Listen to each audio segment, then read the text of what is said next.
Bom, vamos lá.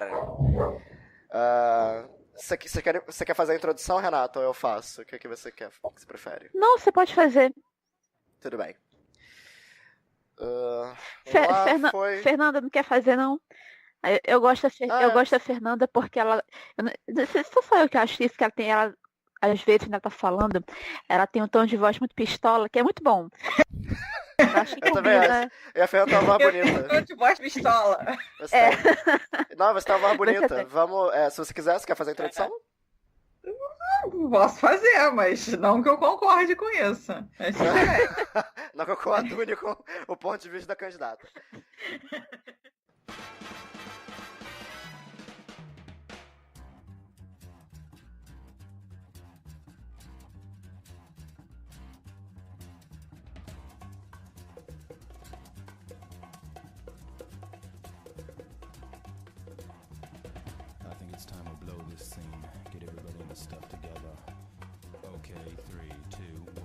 Nessa última semana, a gente viu a sabatina no Jornal Nacional com o candidato Jair Bolsonaro, que algumas pessoas teimam em não dizer o nome, dizendo que isso vai fazer propaganda dele, como se ele precisasse disso, né? E nessa sabatina, entre os vários temas polêmicos e mentirosos, né? Porque ele não consegue falar a verdade, um dos temas foi o kit de combate à homofobia. O candidato levou um livro e apresentou como sendo o kit de combate à homofobia e dizendo que esse material estava sendo distribuído nas escolas e que o objetivo era transformar, né, como nós já ouvimos 1 milhão de vezes sendo dito por esse pessoal, os alunos em gays e lésbicas, né, as pobres criancinhas de 6 anos. E aí a gente decidiu fazer hoje esse podcast para debater um pouquinho esse monte de mentirada, né? Tirar um monte de dúvidas que inclusive apareceram na página do PCESP, que alguns bolsominions entraram para defender, né? E aí a gente vai falar um pouquinho sobre isso aqui com a gente. Quem está? Eu, Fernanda. Também temos, quem mais? Ah, tá, qual é? Jogo. Olá, bom dia, boa tarde, boa noite, aqui é a Renata. E aí, agora, quem é que chega e leva a conversa? Beleza, posso começar. Então, a gente começou com o que rolou essa semana, vamos voltar então pra onde essa história toda teve início. 2011... Direto do túnel do tempo. 2011, o início da polêmica, o ano em que o Escola Sem Homofobia virou o kit gay. O que é essa história toda? Na verdade, não é nem 2011, né? É 2004, né? Em 2004, a gente tem o início do programa Brasil Sem Homofobia, que estava sendo coordenado pela Secretaria de Direitos Humanos. Aí a Secretaria de Direitos Humanos monta, a partir de 2004, o Plano Nacional de Promoção da Cidadania de Humanos de Lésbicas, Gays, Bissexuais, Travestis e Transsexuais.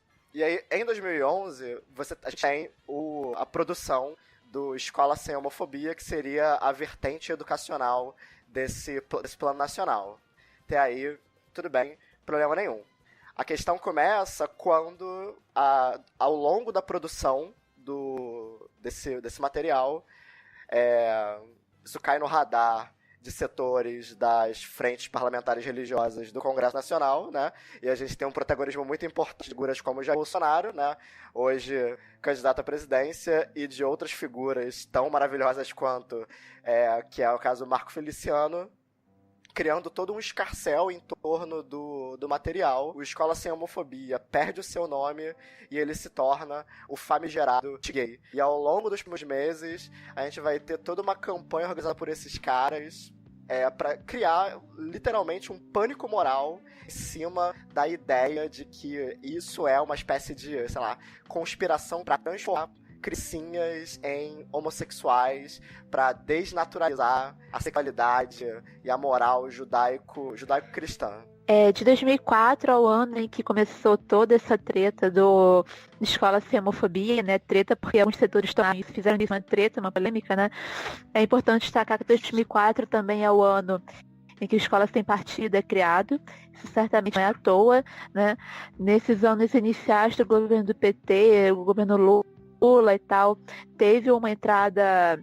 houve uma entrada maior de vários movimentos sociais no aparelho de Estado, né? Teve várias secretarias criadas, secretarias de políticos para mulheres, por exemplo.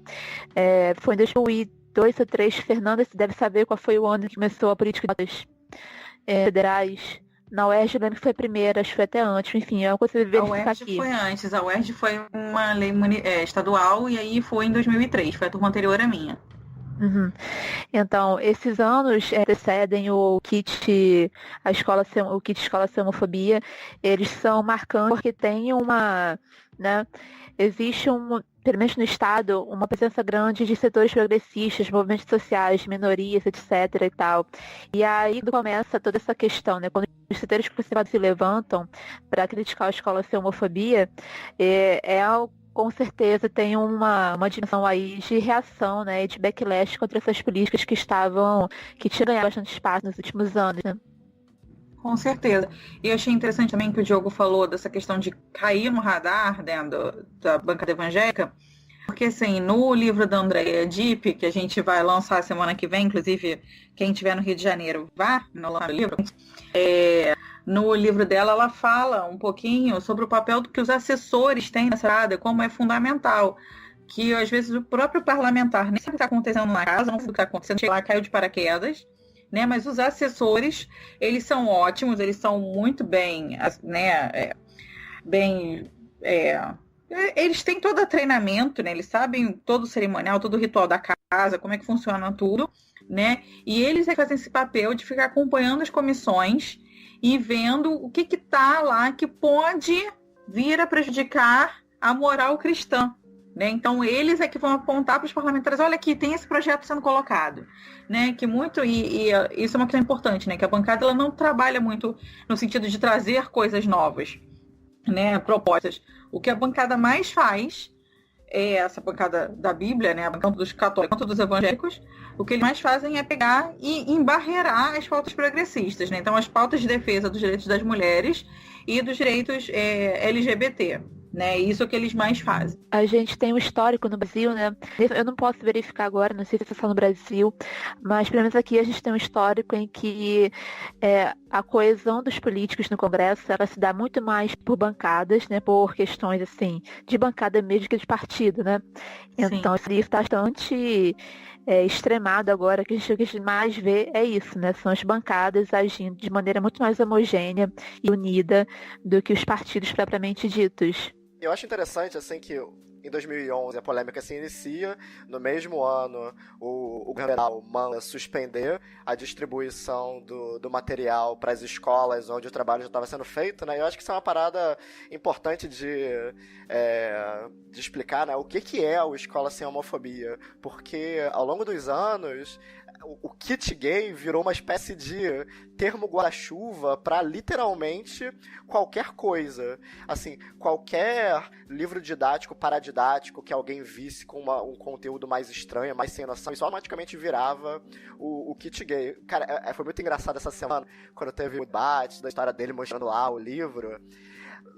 No dia seguinte, um monte de página, perfil conservador, alinhado com Escola Sem Partido, inclusive o Mães pela Escola Sem Partido, cara, a galera compartilhando desenho pornográfico na timeline, dizendo, tá aqui o kit gay que vai ensinar sexo para crianças. Aí eu, caraca, cara, meu caro cidadão de bem, você tá compartilhando pornografia no Facebook, Xvideos gratuita.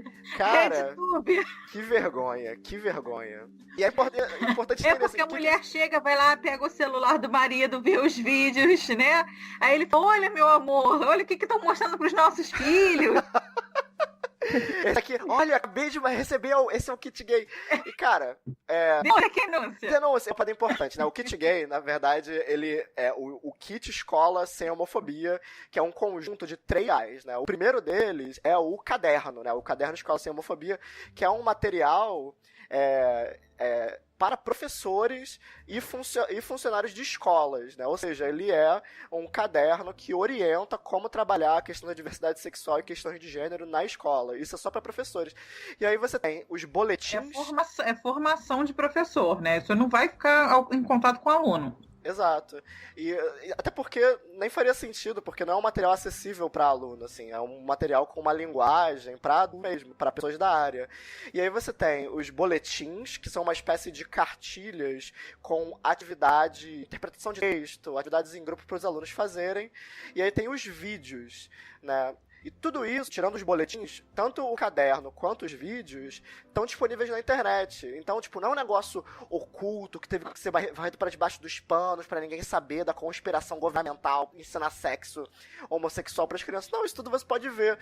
E os vídeos, eles são, a gente estava conversando antes, né? Os vídeos, eles são tipo o Telecurso 2000, assim, são vídeos educativos tratando de questões sobre como é importante considerar outras formas de expressar afeto, amor, carinho.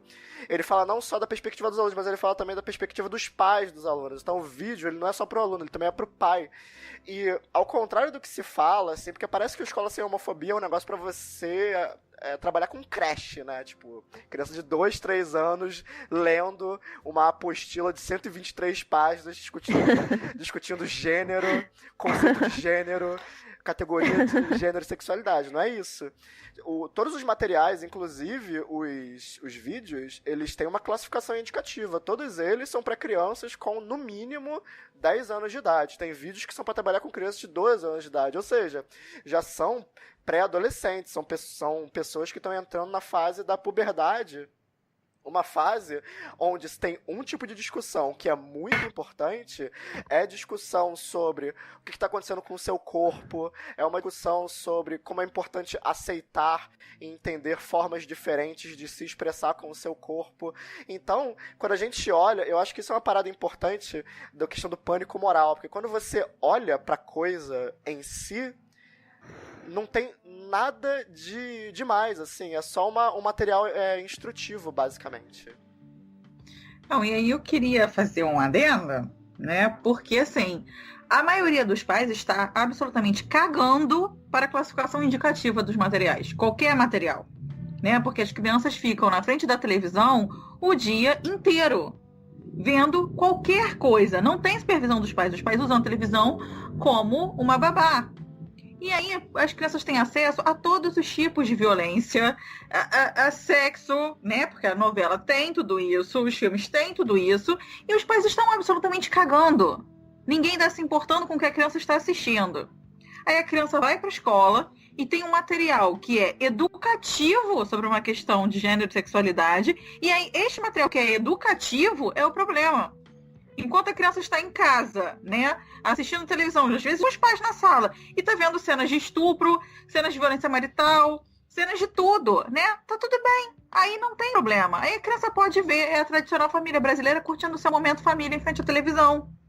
Né? Então, assim, eu acho que as pessoas têm que ter um pouquinho de autocrítica também, porque a gente tá cansado de ver isso, assim, às vezes de próprios colegas professores, que falam que a gente não tem que discutir isso, não tem que discutir aquilo, né?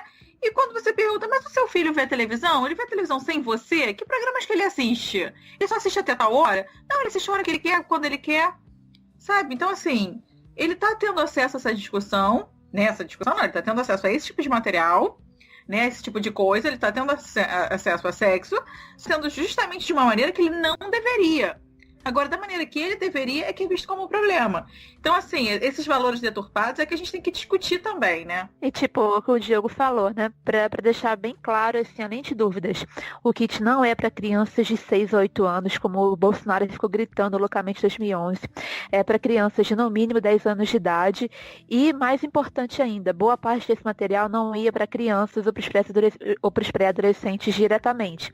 Era material para formar os professores, poder falar com isso, com crianças e jovens que estão entrando na puberdade, né? E qualquer pessoa, a Fernanda é mãe, ela pode falar disso melhor que a gente, embora a Sofia seja bem nova. E, assim, quem dá aula em escola para criança pequena e tal, a gente ouve falar das histórias, essas coisas aparecem na escola, né? Então, a questão desse tipo de material é dar uma mediação pedagógica, didática para isso que tem que haver, né? Não é só que aí cria-se todo esse pânico moral em cima, que ignora completamente a realidade das coisas, né? Ninguém parou na época para olhar esse material, porque quando o Bolsonaro começou a fazer esse drama, o material ainda estava em produção, então ele se aproveitou Ele se aproveitou do fato de que pouca gente, né, só os funcionários ali de dentro do MEC mesmo tinham acesso àquilo, porque estava em produção, e ele foi assim, ele passou na frente, né, e começou a fazer esse estadalhaço todo. Sim, e aí eu acho importante a gente pensar, né, por que a gente tem que debater esses temas com crianças mesmo, né, não só com adolescentes? Porque as crianças são as maiores vítimas de abuso sexual. Né? E justamente, por que elas são vítimas de abuso sexual? Porque elas não sabem dizer o que está acontecendo. Né? Se a pessoa diz para elas que aquilo ali é a forma delas de expressar carinho, que aquilo ali não deve ser dito para o papai e para a mamãe, né? A criança acredita, porque ela não sabe o que está acontecendo. Por isso que a criança precisa saber. Né? Ao contrário do que os conservadores falam, né? Você não está incentivando, sexualizando a criança. Não. Você está justamente fazendo com que a criança não seja vítima de exploração sexual, de violência, de abuso. Né? Então, assim, claro que tudo é adequado à faixa etária. Né? A gente tem inúmeros livros, a gente pode botar links aí de livros e materiais que são justamente para trabalhar com crianças pequenas, que não tem nada de sexualizar, pelo contrário, são completamente lúdicos, assim, sabe? Falando de formas da criança se preservar, né? Então, tem um livro que eu acho muito bom, que foi lançado recentemente, é Não Me Toca, Seu Boboca, né? Que aí a menina vai falando quando uma pessoa encostou nela, né? E era uma pessoa que era do círculo de convivência, e a pessoa encostou nela de uma maneira que não deveria, em lugares que não deveria, e ela fala, né? Não me toca, seu boboca. Né? Também tem um outro livro que a gente também pode botar o link aí, que é o Pipo e Fifi, né? Que também são 2 livros que são, inclusive, 2 monstrinhos, não é nem criança, né? E se não me toca, seu boboca, são bichinhos. E esse Pipo e Fifi são 2 monstrinhos, o Pipo e a Fifi, e eles vão mostrando, né, quais são os órgãos, né, que são íntimos do Pipo, quais são os órgãos que são íntimos da Fifi, né, e que ninguém pode tocar nesses órgãos, nas partes íntimas, né? As partes íntimas são só da criança ou de quem está cuidando da criança, né, naquele momento com o objetivo de cuidar. Agora, em nenhum outro momento aquilo ali pode ser tocado. Isso é trabalhar a sexualidade com criança. E isso é fundamental, né? A gente pode botar depois aí as estatísticas, né, que a gente sempre cita aqui, né, sempre nos nossos debates do que a gente faz, né, de que as crianças, né, são as que mais sofrem abuso sexual, né? Não são mulheres seminuas andando na rua de madrugada, não. Quem mais sofre violência sexual são crianças dentro de casa, né? E não é desconhecido, é da família. Né? É o tio, é o avô, é o irmão, é o primo, é o pai, muitas vezes é o padrasto, né? Então, assim, é fundamental a gente ter isso, a gente ter a ciência da realidade. É assim que se faz política pública. Para você poder fazer uma política pública, você tem que saber dados, você tem que saber fatos, né? E esse kit de combate à homofobia é um kit voltado para isso. A gente analisou a realidade. Qual é a realidade? Crianças na faixa etária sofrem abusos. Adolescentes também sofrem abusos, né? São as faixas etárias que mais sofrem abuso. Então a gente precisa ensinar para essas crianças o que é abuso e a gente precisa ensinar essas crianças a se defender de abuso. Vamos criar uma política pública para isso. Qual é a política pública? Vamos treinar os professores para saber lidar com as crianças, ensinar as crianças o que é isso, para que elas identifiquem, né? E lembrando que, né, professores, assistentes sociais, médicos, enfermeiros, todos têm obrigação legal de informar para o Conselho Tutelar quando uma criança é vítima de abuso. Né? Então, assim, isso está na lei. A gente só está fazendo o que está na lei. A gente tem obrigação, né? Cuidar da criança é obrigação da sociedade, é obrigação do Estado. Né? Então, a gente tem que cumprir isso, a gente tem que proteger as crianças. A criança não está mais segura na família do que na rua. Pelo contrário. Né? Então, o Estado, a sociedade, os agentes públicos do Estado, os professores, eles têm que estar protegendo as crianças. Então, para isso que serve o kit de combate à homofobia também. Né? Principalmente quando é para criança e não para adolescente. Porque o adolescente, mais ou menos, ele já sabe o que está acontecendo. Né? Mas também tem a questão de empoderá-lo, né? Dizer que ele não deve aceitar isso, não deve aceitar essa violência dentro de casa, né? Porque isso não significa que que o pai, o avô, sei lá quem, o ama, né? Não tem que aceitar, tem que denunciar sim, né? E para a criança, principalmente, tem que explicar o que está acontecendo e como se defender, né? Falar para o adulto de confiança, isso é sempre ensinado, sempre que está se tratando desse tipo de coisa, né? Então, acho que desmistificar e apresentar os dados, né? E dizer o porquê que a gente que é necessário, sim, falar de sexualidade com criança, sabe? Isso é fundamental. Agora é como vai falar. E ao contrário do que eles estão falando, ninguém vai passar vídeo pornográfico para criança. O que a gente vai falar é o básico para a criança poder se defender, né? E quando a gente vai observando, né, com o passar do tempo, eles vão meio que reciclando e reaproveitando a polêmica, né? Porque isso tudo acontece em 2011, né? O governo, na época da Dilma Rousseff, capitula, assim, totalmente, assim, se curva com toda a cerimônia para a pressão da bancada evangélica. É até interessante, assim, numa das notícias que estão linkadas, a notícia fala que a ameaça da época era que se o material não fosse retirado, se a distribuição não fosse cancelada, a bancada ia chamar o Antônio Palocci, que na época eu acho que era ministro da Fazenda do PT, para prestar contas sobre o aumento anormal do patrimônio dele enquanto ele estava ocupando o ministério. E cara, e o partido, ele caiu totalmente, assim, na rede da bancada, e é importante porque essa capitulação, anos depois, vai continuar gerando muitos frutos para essas pessoas, né, que lucram com esse pânico moral. Por exemplo, em 2016 e 2017, 5 anos depois desse negócio todo ter acontecido, a gente observa que a história continua rendendo, né, que aí entra o lance daquele livro que o maluquinho lá apresentou na Sabatina, né? Por quê? É aquilo que eu falei. Ao longo do tempo, o Escola Sem Homofobia virou 1 milhão de coisas. Qualquer livro que você acha impróprio e que você acha que está sendo distribuído nas escolas, automaticamente vira o Escola Sem Homofobia. E qual foi o livro que o Bolsonaro mostrou no debate, dando a entender que era parte do tal do kit, né? Era um livro chamado... Diogo? Fala. Oi. É porque a gente acabou esquecendo de falar uma coisa importante que a gente tinha pensado em falar antes, quando a gente estava conversando antes do programa começar, que lá em 2011, você comentou, né, que a Dilma Rousseff, ela voltou atrás. Se eu não me engano, a Fernanda deve lembrar, foi em 2011, eu lembro disso porque eu assisti na TV. Eu revi alguns anos e fiquei revoltada, enfim, que a Dilma Rousseff estava em algum evento, estava no ápice da polêmica sobre o kit gay, né, o Bolsonaro já tinha conseguido fazer esse slogan virar um slogan e tal, tornar isso em um slogan. E aí alguém da imprensa chega e pergunta de uma andando em algum lugar, Dilma, não sei o que, o kit gay, sei lá, ela, não, no meu governo ninguém vai fazer propaganda de opção sexual, uma coisa assim, ela falou uma coisa muito horrorosa. Foi isso mesmo. Isso tá gravado, né? De orientação sexual, isso. Tem as manchetes, a gente pode botar aí o link para as notícias, porque isso inclusive virou manchete dos jornais na época. Sim. E ainda usa o termo opção, né? Não orientação. E essa questão da propaganda, né? Então, assim, ela compra, né, o discurso, ela toma como verdade, né? Apresenta isso como verdade. E é fundamental a gente marcar essa questão, né? Porque, assim, não é de uma hora para outra que a bancada evangélica se fortalece dessa maneira, né? Uhum. E assim, e foi um tiro no pé, né? Porque o PT naquele momento decide, né, capitular, decide que ia fazer o jogo, né? Porque o que eles fizeram foi isso, eles fizeram um jogo da bancada evangélica, e aí depois, em 2016, a gente viu o que aconteceu, né? A bancada evangélica se voltou contra a Dilma, usando justamente esse argumento que ela validou, porque foi isso que ela fez, ela validou o argumento.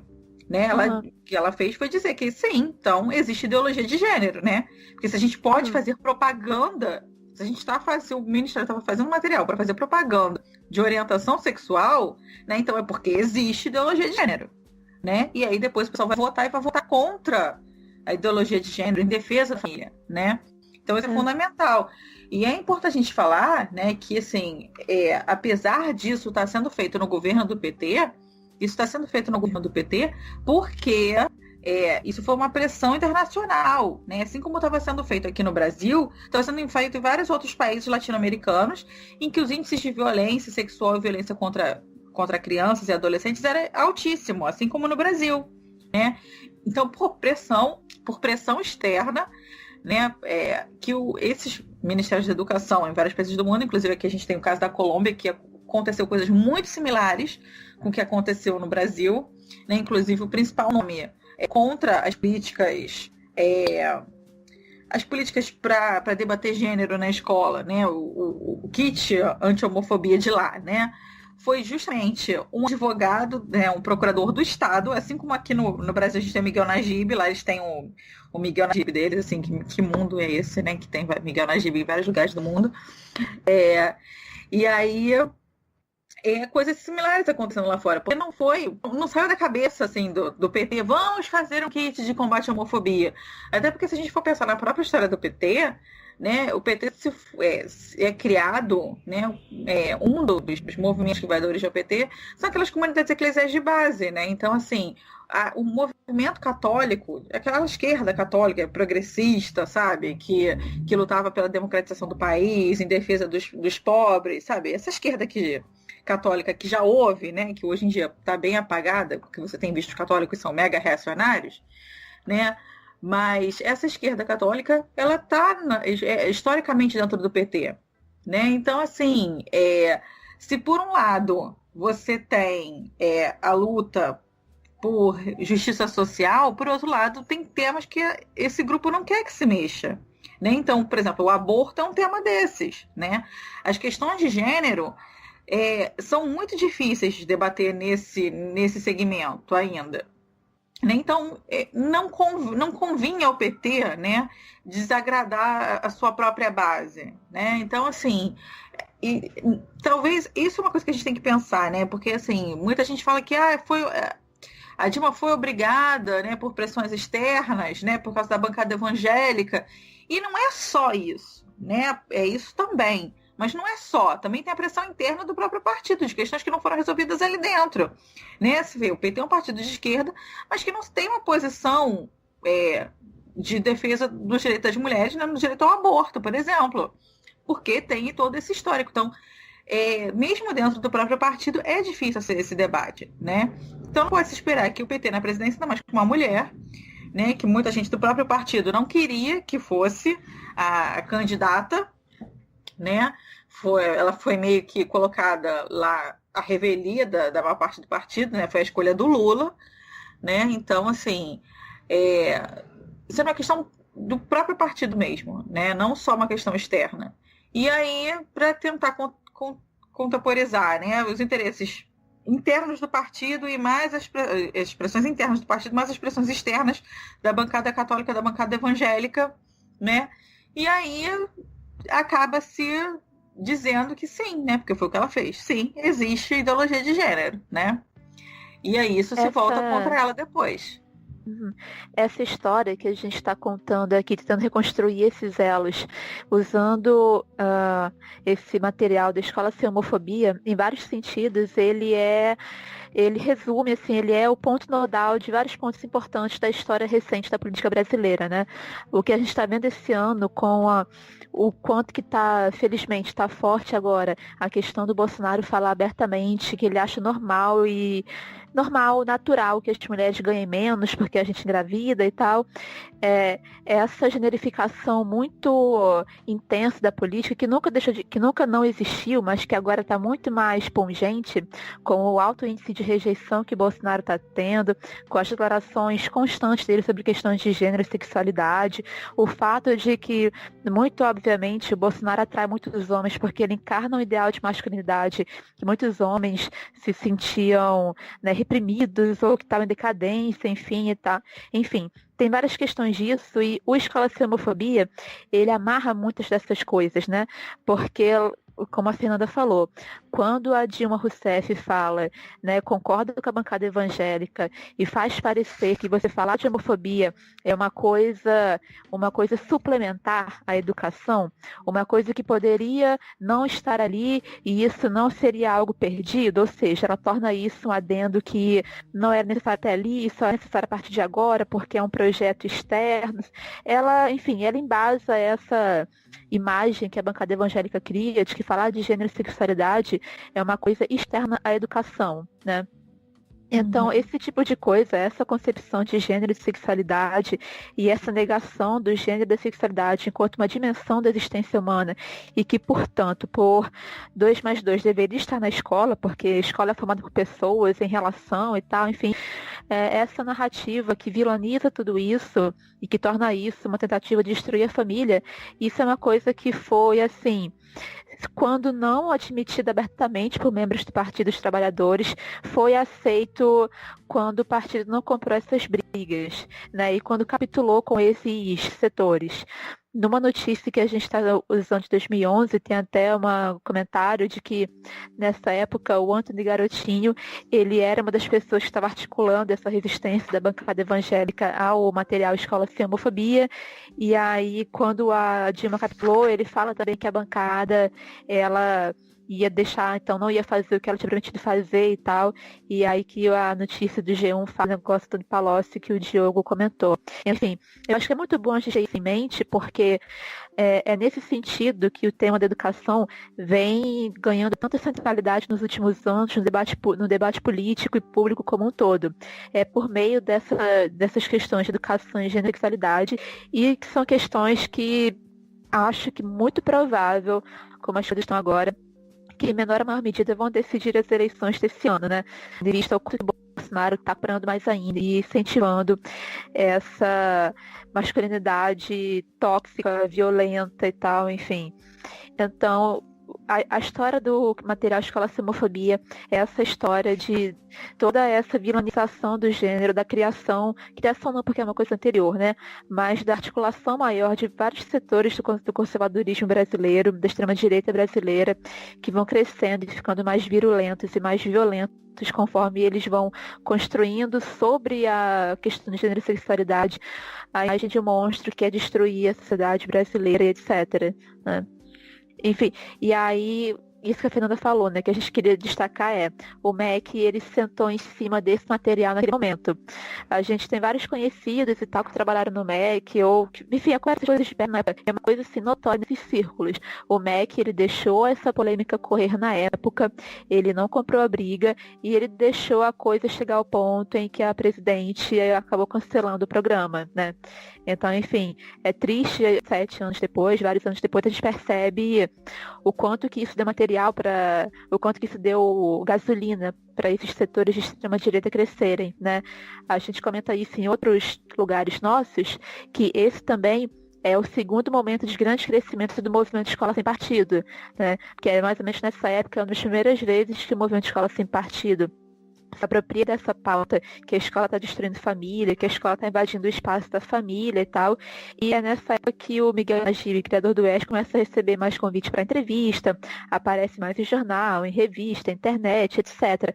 Então, esse tipo de polêmica coloca outros personagens na cena política que vão carregando a gente para a extrema-direita, né? Uhum. É por isso que hoje em dia a gente corre o risco. Agora não tanto, né? Porque tá indo mal, mas a começa a manter, a gente não sabe. Mas é por isso que existe algum risco hoje em dia entre um segundo turno disputado entre Geraldo Alckmin e Jair Bolsonaro. Alckmin que tem uma vice de extrema-direita assustadora e Bolsonaro sendo Bolsonaro. Então, enfim, esse episódio, que foi reciclado várias vezes, que a gente vai falar agora, do Escola Sem Homofobia, é uma das coisas que foi puxando a sociedade para essa direita. E que agora, para a gente pensar em alguma coisa levemente progressista, parece que a gente é sei lá o quê, né? Enfim, vai lá, Diogo, você ia falar do livro que o Bolsonaro mostrou na Sabatina essa semana. Isso, que aquele livro, ele não tem nada a ver com nada, na verdade, né? Porque ele é um livro chamado Aparelho Sexual e Cia. Ele foi publicado pela Companhia das Letras. Ele é um livro pra infanto-juvenil. Ele é pra crianças entre 10 e 15 anos. Isso está informado no site da própria editora. E ele não é um livro didático. Ele é só um livro infanto-juvenil, né, que tem um caráter educativo, mas ele trata dessas questões envolvendo conhecer o próprio corpo, expressar afeto, carinho, coisas que, de novo, crianças entre 10 e 15 anos realmente estão precisando saber e se informar. Esse livro, ele teve uma pequena polêmica envolvendo esse livro há um tempo atrás, que ele foi distribuído em algumas bibliotecas públicas, e depois ele foi recolhido, porque isso gerou uma polêmica muito grande, e eu acho que, se eu não me engano, isso que foi usado como gatilho para você misturar as duas histórias, porque em 2016 o Bolsonaro publica um vídeo na sua página no Facebook expondo o kit, e ele usa esse livro, dizendo que esse livro é parte do kit gay, sendo que esse livro, ele foi publicado bem depois de 2011, se não me engano, acho que esse livro é de 2012, 2013. Ele é um livro de um autor suíço que tem esse personagem, que é um personagem de histórias em quadrinhos, que é o Titef. E ele é tipo um... Não sei se ele tem um equivalente disso aqui pro Brasil. É tipo um Armandinho, saca? As tirinhas do Armandinho. Ele é tipo isso, só que um pouquinho mais complexo. E ele é um personagem que ele é uma franquia gigantona, assim, tem desenho, filme desse personagem, e tem esses livros educativos também com esse personagem. Tanto que ele foi publicado aqui pela Companhia, traduzido e publicado aqui pela Companhia das Letras. E aí o Bolsonaro publicou esse vídeo, né, tipo, expondo a polêmica lá do kit gay, isso em 2016, e aí a polêmica morreu. E aí em 2017... por algum motivo que eu não consigo entender, ele publicou um vídeo dele com a Inês Brasil falando de novo sobre o kit gay, falando que era um absurdo, que não podia, que estava doutrinando as crianças. E aí tudo isso, e aí em 2017 o assunto volta a morrer, para ele renascer de novo em 2018, onde ele recupera uma mentira que já tinha sido desmentida anteriormente, para poder de novo capitalizar em cima desse pânico moral e confusão, desse monte de desinformação circulando aí, a revelia de qualquer questão ética por trás, né? Diogo, uma coisa, o livro ele foi publicado pela Companhia das Letras em 2007, aí em 2011 ele foi comprado, 28 exemplares foi comprado pelo Ministério da Cultura para ser distribuído a algumas bibliotecas públicas, mas no catálogo da editora, ele sempre foi, no catálogo da editora ele consta como bom material para crianças e tal, mas assim, a partir dos 10 anos de idade, só corrigindo a informaçãozinha. Certo, beleza. Então, gente, eu acho importante a gente falar um pouquinho, né, sobre o pânico moral, porque o pânico moral é essa mobilização dos medos, né, irracionais que as pessoas têm, né, de determinados grupos, né, que são diferentes, principalmente das minorias, né, para conseguir, né, alguma questão política, né, mobilizar a política para algum caminho, né, que seja do interesse. Então, assim, isso é usado, né, sempre com as minorias, e no Brasil, aqui vai ser, nesse momento que a gente está vendo, né, que vai ser mais mobilizada, vai ser justamente a minoria, né, vai ser o público LGBT, né, que vai ser supostamente quer transformar todos os alunos em todas as criancinhas em gays e lésbicas, né? Então acho que é fundamental a gente pensar nisso, mas também assim, a gente também pode pensar que também é esse mesmo pânico moral, né, com relação à população negra, porque eles falam a mesma coisa, né, com relação à cultura africana, né, e afro-brasileira, né, que está havendo doutrinação em Umbanda e Candomblé, né? Então, eu acho que é importante a gente também não esquecer, né, que além de machista, misógino, também tem esse caráter racista, né? E que o pânico moral está mobilizando tudo isso. Eu acho que vale a gente pontuar também que nesse meio tempo houve também vamos dizer assim, uma tentativa do PT, que lá em 2011 estava encabeçando esse processo todo, de construir uma versão alternativa dos fatos, né? Porque em 2017 o Fernando Haddad escreveu aquele texto para a revista Piauí, né? Vivi na Pele, o que aprendi nos livros, que é uma espécie de, sei lá, uma tentativa meio que de autocrítica, sem ser autocrítica. É tipo aquela autocrítica do tipo, peço desculpas se você interpretou errado o que eu disse. É uma parada meio desse tipo.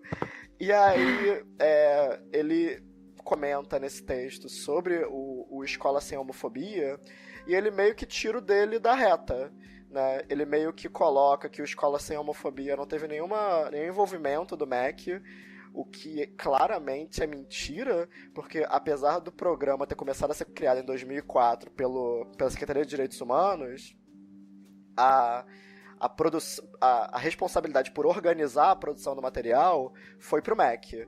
Tudo bem, não foi o MEC que produziu as cartilhas, os vídeos. Isso ficou ao encargo de associações e ONGs ligados ao movimento LGBT. Mas o MEC está envolvido nesse processo desde o começo, tanto que quando você abre o PDF do caderno Escola Sem Homofobia e você lê na introdução, o MEC está acreditado como um dos organizadores do material, né? Então, parece que isso foi, de novo, né, o PT tentando se colocar fora do centro da polêmica para ele tentar sair meio liso da história, como só quem foi pego no fogo cruzado, mas não tinha nada a ver com a história diretamente, né?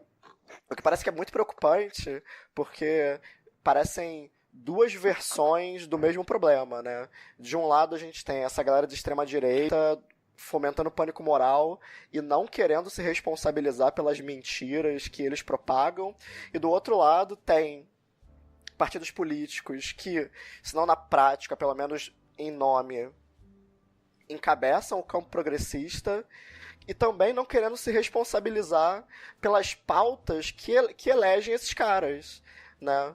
O programa Brasil Sem Homofobia de 2014 e, consequentemente, Escola Sem Homofobia, ele não foi criado do nada. Não é só porque o PT e o governo Lula estavam com, sei lá, sem nada para fazer, estavam entediados e decidiram criar um programa de fomento a questões LGBT, né? Esses programas eles surgem de demandas sociais que ajudaram a colocar esses partidos no poder. E aí, para depois, né, mais de 10 anos depois, pessoas que estavam encabeçando esse projeto, né? O Fernando Haddad era ministro da Educação na época da polêmica toda, então ele estava diretamente envolvido nisso tudo.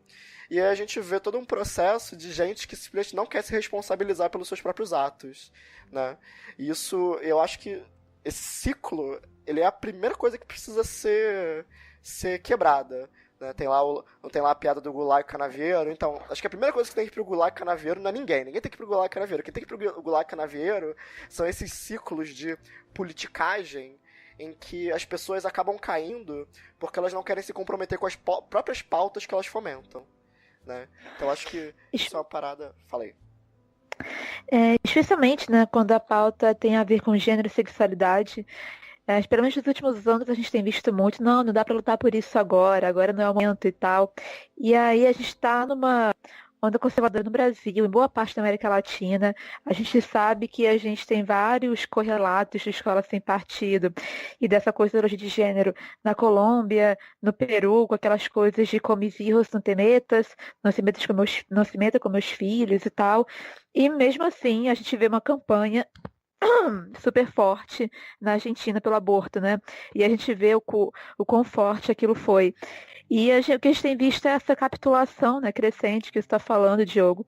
E isso é realmente muito foda, muito preocupante, porque aí a esquerda que nasceu com um projeto de, né, alargar os campos do possível, da política e tal, e que a gente vê que só tem feito capitular contra esses possíveis, né? Enfim, uma coisa que eu acho interessante de pensar é por que esse pânico moral funciona, né? Eu vi esses dias um conhecido meu comentar, acho que depois dessa batida do Bolsonaro, é que uma coisa que o preocupa, que é que não é nem se Bolsonaro ganha ou não esse ano. Esse colega meu acha que ele não ganha. Mas a questão é que a preocupação dele é que esse processo que nesse momento o Bolsonaro está encabeçando consiga se estender e funcionar para além do... E aí o que a gente tem visto, claro, tipo Bolsonaro, Feliciano, esses pastores grandes, esse pessoal grande da Igreja Católica, Padre Paulo José Ricardo e tal, o que essas pessoas de volta e meia ressurgem com essas coisas? Eles sabem que é mentira, né? Eles sabem que é verdade pura, só que qual que é a questão? Podia ser verdade. E esse fato, isso que eles dizem, né, que poderia ser verdade, isso ajuda a criar laços, especialmente para setores da sociedade que não estão que estão ao desalento, né, que estão desamparados. E aí esse pânico social, esses lados que se criam, ajuda a criar laços sociais entre pessoas que estão com o futuro fechado, né, que não estão vendo possibilidade de ter um emprego, né, de conseguir manter sua família, manter sua casa, seus filhos e tal, enfim. Então, é um momento muito preocupante e a ideologia de gênero é esse significante vazio, essa palavra que qualquer um coloca ali o sentido que quiser e funciona e pega, né, já pegou, mas que ajuda a criar um senso de solidariedade, de laços sociais entre pessoas que, de outra maneira, estão sozinhas. Por que que tem tido tanto crescimento, né, na força de igrejas neopentecostais, por exemplo? É porque em muitos lugares, em muitos setores sociais, em muitos espaços do território nacional, essas igrejas servem como, né, lugares para reunir essas pessoas, para recriar um senso de comunidade que tem sido perdido.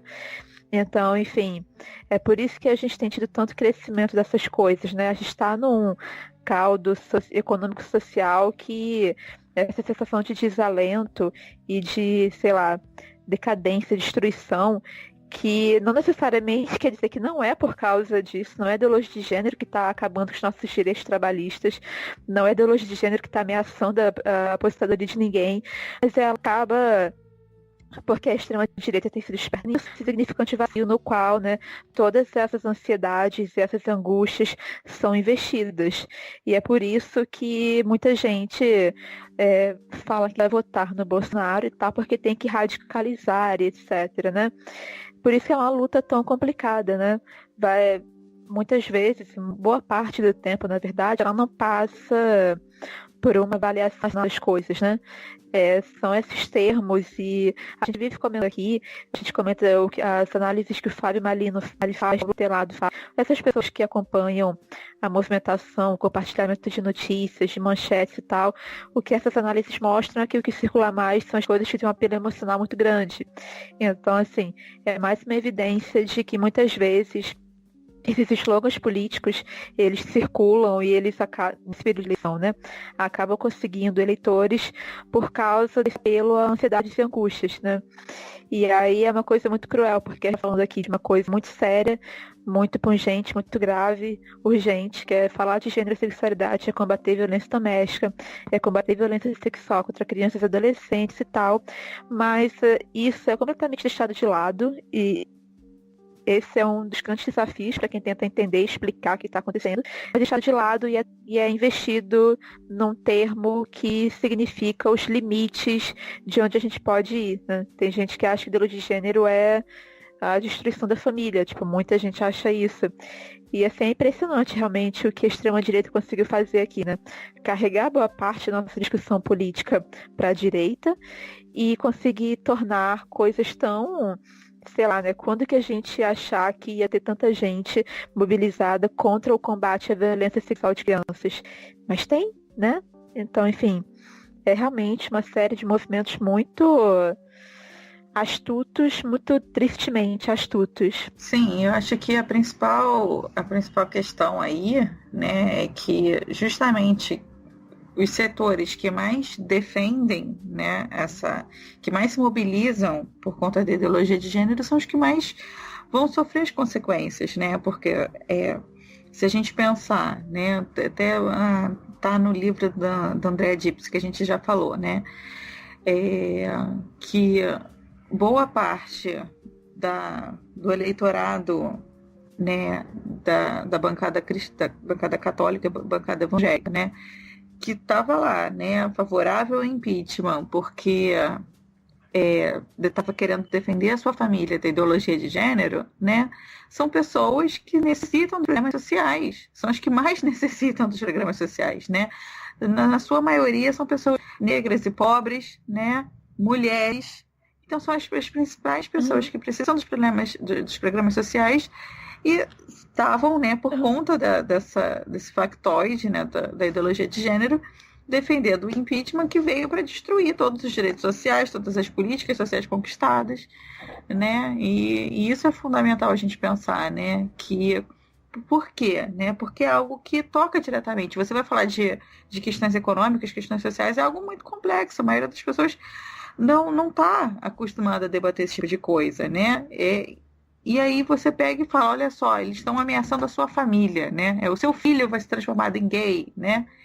E aí isso atrai muita gente, né? Muita gente compra esse discurso. Pois é. E eu falei isso, né? Concordo. E por outro lado, que a gente tem visto que tem muita gente que ganha bem, que tem bom salário e que tem ensino superior, não sei mais o que e tal. E são pessoas que votam no Bolsonaro, né? Então, realmente é um tempo muito estranho, né? A gente tá, agora eu acho que esse caminho de entender, mas não, também não pode ser porque tem isso aqui. É muito complexo, né? Mas a questão é que a ideologia de gênero, o termo ideologia de gênero virou um ponto nodal nisso tudo, onde as pessoas estão investindo todo o seu ódio, todo o seu medo e toda a sua angústia, né? E, enfim. E acho que é isso que a história do material Escola Sem Homofobia mostra, né?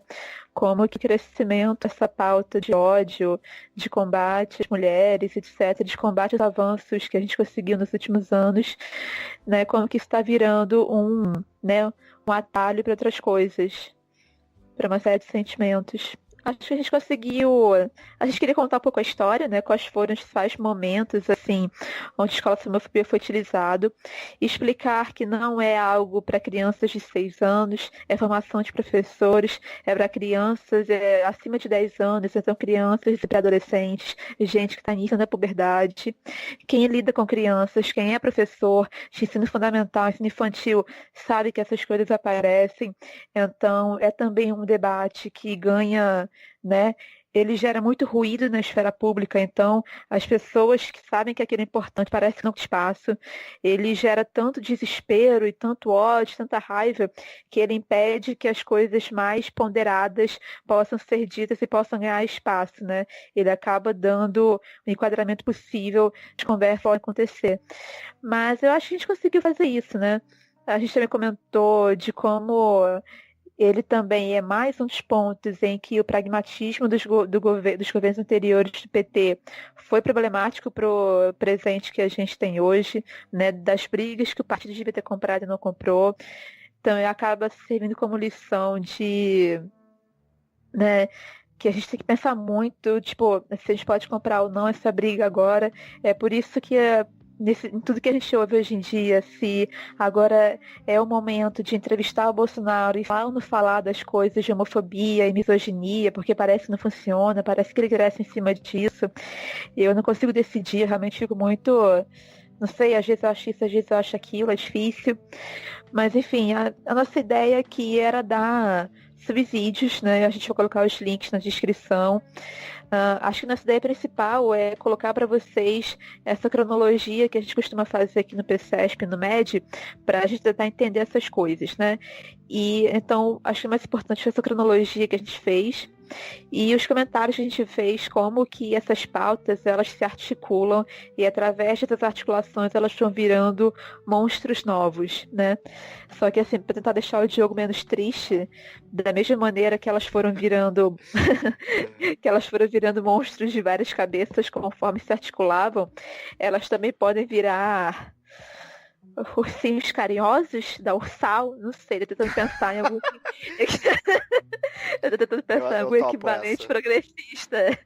Tô pensando em qual seria o equivalente progressista e legal pra gente de um monstro de várias cabeças, mas então o Capitão Planeta.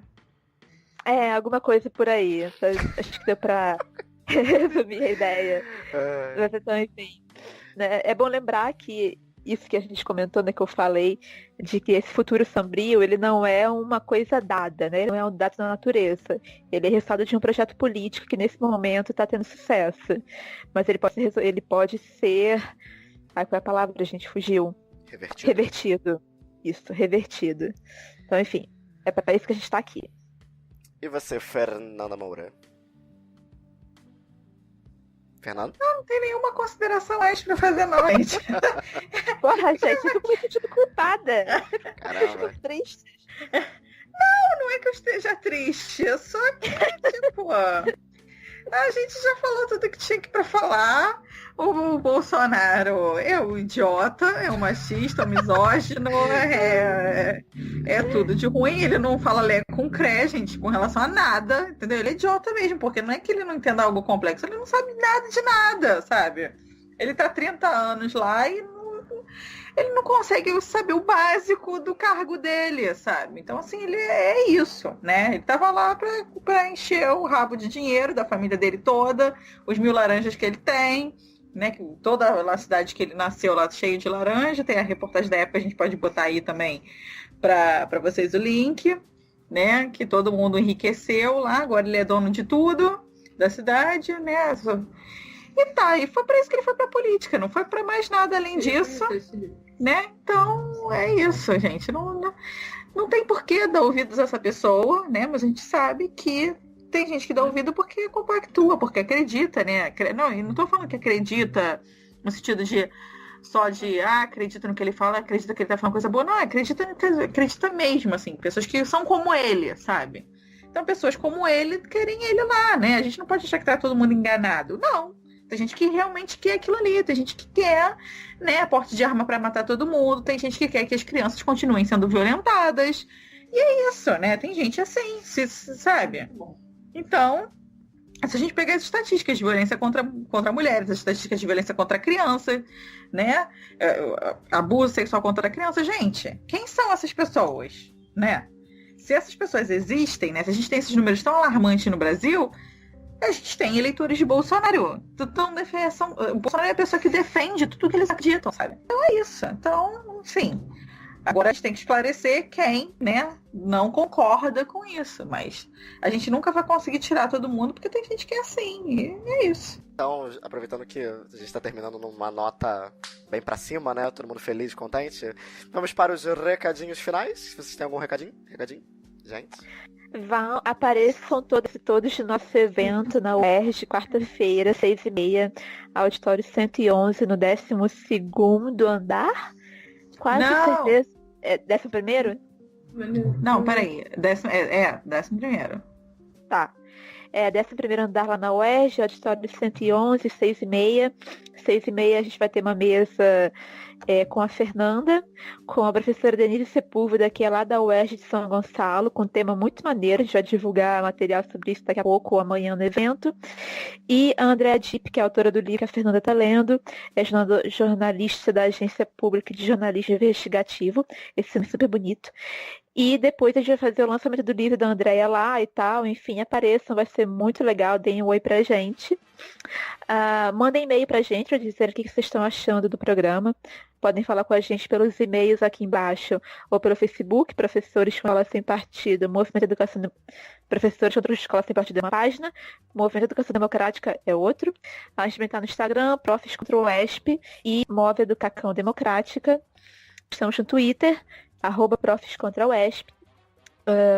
Os e-mails estão aqui embaixo, mas é basicamente isso, professorescontrauesp@gmail.com. O MED é a mesma coisa do Instagram, @gmail.com. E deixa eu ver. Eu sempre esqueço de recados. Tem mais alguma coisa, Diogo? Tem o Apoia-se.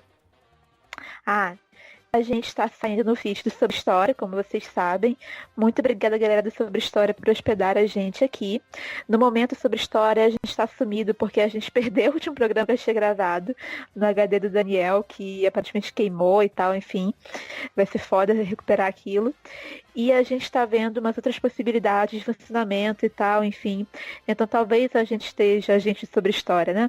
Talvez a gente esteja em transição de formato, de maneira de gravar, enfim. Então por isso está sumido, a gente não parou, a gente vai voltar. E aí o Apoia-se é pra gente continuar pagando o nosso editor e para pagar o SoundCloud e a hospedagem do nosso site sobrehistoria.blog.br. Então, quem gostou do que a gente produz, do que o Sobre História produz, a gente fica muito agradecido. Vocês podem ajudar a gente a partir de R$1 por mês no apoia.se/sobre história. E é isso. Fernanda, você tem recadinhos? Não tem nenhum recadinho, só vá no nosso evento lá, dar uma moral pra gente. Beleza. Quer indicar alguma leitura, Fernanda? Além do livro da Dipp? Além do livro da Andréa Dipp, tem o material do ISERJ. Fala o nome do livro da Andréa Dipp. Em nome de quem? A Bancada Evangélica, esse é o projeto de poder. Essa mulher é tudo, gente. Lê o livro dela. Quero ler esse livro, tá? E aí, desse livro, tem os livros da Cristina Vital com Paulo Vitor, que também falam sobre a participação dos evangélicos nas últimas eleições, que são excelentes também. E esses livros da Cristina Vital e com o Paulo, eles estão para download gratuito. Joga o Então, nome no deles site do dois. Exerja. Isso. Isso. Muita coisa legal para ler e de graça. Beleza. Então é isso, galera. Podemos encerrar. Vamos dar os últimos tchauz, tudo bem? Tudo bem. Tchau, boa noite, gente. Então, pessoal, boa noite pra vocês. Beijo. Semana... Não, que vem não. Sem ser semana que vem, na próxima episódio novo. Por hoje é tudo. Até a próxima. Beijo, abraço, tchau. Tchau. Beijo.